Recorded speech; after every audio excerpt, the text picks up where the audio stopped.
శుభోదయం అందరికీ. నా పేరు రిషిత. కోడెల గ్లోబల్ ఉన్నత పాఠశాలలో 9వ తరగతి చదువుతున్నాను. గౌరవనీయులైన ప్రధాన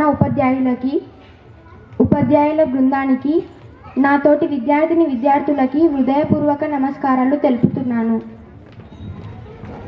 ముందుగా మీ అందరికీ స్వతంత్ర దినోత్సవ శుభాకాంక్షలు తెలుపుతున్నాను.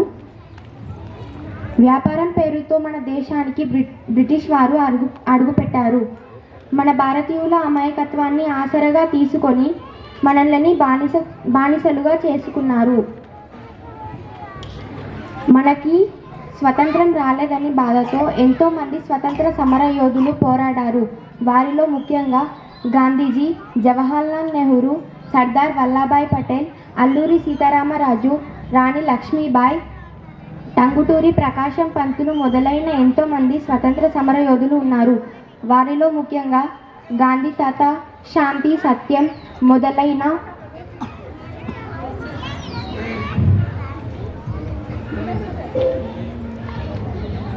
నేటి బాలలే రేపటి పౌరులు కాబట్టి దేశాభివృద్ధి కోసం మనవంతు సహాయం చేయాలని కోరుతూ ఈ అవకాశం ఇచ్చిన పెద్దలందరికీ హృదయపూర్వక ధన్యవాదాలు తెలుపుతూ, మరోసారి అవకాశం ఇచ్చిన పెద్దలందరికీ స్వతంత్ర దినోత్సవ శుభాకాంక్షలు తెలుపుతూ సెలవు తీసుకుంటున్నాను. జై హింద్, జై భారత్.